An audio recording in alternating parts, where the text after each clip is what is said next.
महाकाल भस्मारती का रहस्य। नमस्कार प्रिय दर्शकों, जय महाकाल। आपका स्वागत है मेरे YouTube चैनल एस्ट्रो योग वॉइस में। प्रिय दर्शकों, आज इस वीडियो के माध्यम से मैं बात करने जा रहा हूं विश्व प्रसिद्ध भस्मारती के विषय में। श्री महाकालेश्वर मंदिर आने की यदि आपकी इच्छा है, आप भगवान महाकालेश्वर के दर्शन करने आने वाले हैं अथवा आए हैं लेकिन आपको भस्मारती के विषय में जानकारी नहीं है, तो यह वीडियो आपके लिए उपयोगी होगा। प्रिय दर्शकों, इसके पूर्व यदि आपने हमारा YouTube चैनल सब्सक्राइब नहीं किया है तो आप हमारे चैनल को सब्सक्राइब कर लीजिए। साथ ही हमारे वीडियो की त्वरित जानकारी प्राप्त करने के लिए बेल आइकन पर अवश्य क्लिक करें। प्रिय दर्शकों, बात करते हैं भगवान महाकालेश्वर की भस्मारती के विषय में।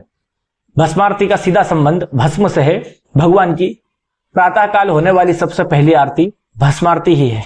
इस आरती के दौरान भगवान महाकाल को भस्मी अर्पित की जाती है। भस्मी के विषय में यह कहा जाता है कि भगवान महाकाल को भस्मी अत्यंत ही प्रिय है। महाकालेश्वर भस्मारती का रहस्य की यदि बात करें कि इसका प्रारंभ कैसे हुआ, तो इसका प्रारंभ भगवान के प्रादुर्भाव के साथ ही हुआ है। शास्त्र में शिव पुराण के अंतर्गत कोटि रुद्र संहिता में 16वें अध्याय में सूत जी महाराज के द्वारा कहा गया है कि दूषण नामक दैत्य जब अवंती नगरी में आक्रमण करने को आया तो उसने वेद प्रिय नामक ब्राह्मण के चारों पुत्रों के नाश करने के लिए आगे बढ़ा। जब वह आगे बढ़ा तब भगवान शिव स्वयं ज्योतिर्लिंग के रूप में वहां पर प्रकट हुए और उन्होंने वेद प्रिय ब्राह्मण के चारों बालकों की रक्षा की, साथ ही सभी ब्राह्मणों की रक्षा की। तब भगवान ने दूषण नामक दैत्य का वध कर उसकी भस्म को अपने शरीर पर मला था। तभी से भगवान श्री महाकाल को भस्म अर्पित की जाती है।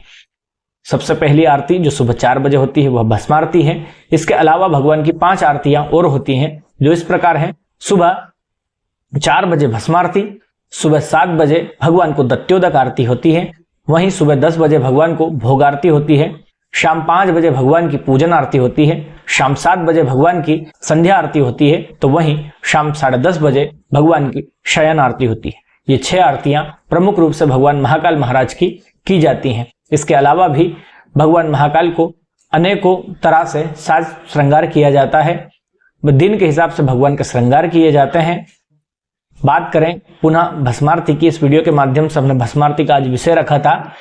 भस्मारती में कैसे शामिल हुआ जा सकता है। भस्मारती में शामिल होने के लिए अनेकों प्रक्रियाएं हैं। इसमें पहली प्रक्रिया ऑनलाइन रजिस्ट्रेशन है। आप मंदिर वेबसाइट पर जाकर ऑनलाइन रजिस्ट्रेशन कर सकते हैं। तो दूसरा, मंदिर के कार्यालय में भस्मारती काउंटर से जाकर आप भस्मारती की बुकिंग करवा सकते हैं। भस्मारती में शामिल होने के लिए आपको रात को ही लाइन लगना पड़ता है।